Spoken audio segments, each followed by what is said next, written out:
आवाज आ रही है मेरी अच्छे से मुफ्ती आ भाई? रही है। जी बोलिए।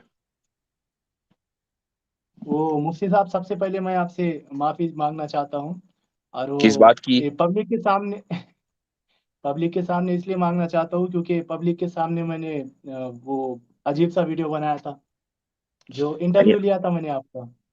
आपने बिल्कुल सही वीडियो बनाया था, उसमें अजीब सी क्या बात है? तो एक्चुअली बात ये है मुफ्ती साहब कि हम्म। मैं जब मेरे हमारी मस्जिद के जो इमाम साहब है ना, उनसे जब बात हम्म। करता ना, मैं तो उनसे बात करते समय भी नर्वस हो जाता हूँ। उनसे कुछ मसला पूछने का रहा, लेकिन वो फ्लो में मेरे को समझ में नहीं आया आपसे। मैंने बाद में मैंने वीडियो फिर से देखा ना, तो आपको बहुत मेरे आपको को किसी अजीब भी लगा। तरह की माफी मांगने की जरूरत नहीं है। हमने अपने इर्द गिर्द तकदीस का हाला नहीं बुना है कि हम बहुत मुकद्दस कोई मखलूक है, तो हमारे से बात कोई आदमी करेगा तो अटेंशन में आके करे। ऐसा कुछ नहीं है। एक नॉर्मल इंसान हूँ। ये तो जिस तरीके से आप दूसरों से बात करते हैं हमसे करें, कोई मसला नहीं है।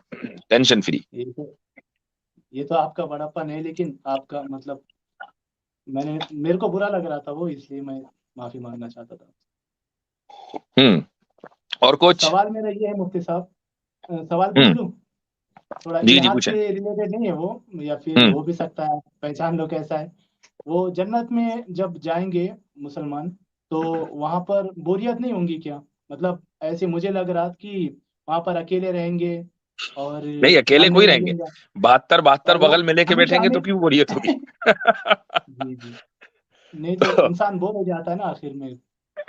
देखें, हादीस से हमेशा हमें ये हमेशा पता की चलता जिंदगी होगी। है। मैं बता जी। रहा हूँ। अहादीस से ये पता चलता है कि जन्नत में इंसान के दराजात के अंदर तब्दीली आती रहेगी। यानी ऐसा नहीं है कि मसलन एक ही तरह का इन्वायरमेंट है। एक तरह का इन्वायरमेंट अगर आपका रहेगा तो आप 1 साल उसको एंजॉय करेंगे, आप 2 साल एंजॉय करेंगे। और उसके बाद फिर मुझे आपकी बात पर एक वाकया याद आया। मैं मलेशिया गया पढ़ने के लिए। तो वहां पर मैं मकान देख रहा था यूनिवर्सिटी के बाहर। तो एक कॉन्डोमिनियम में गया। बिल्डिंग थी बड़ी जबरदस्त। तो वहां पर वो जो लैंडलॉर्ड था, मैंने उससे कहा कि देखो भाई, मुझे मकान ऐसा चाहिए कि खिड़की से जो है ना, ट्विन टावर नजर आने चाहिए। ट्विन टावर जो वहां की बड़ी ऊंची बिल्डिंग है।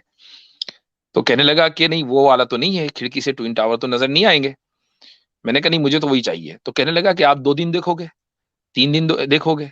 ट्विन टावर के दिखाने के चक्कर में आप हर महीने पैसे ज्यादा दोगे, और 2 दिन में आपको ये मंजर फिर ऐसा ही मामूल का लगने लगेगा, तो कोई फायदा नहीं है। आपको देखना है तो ट्विन टावर पे चले जाओ।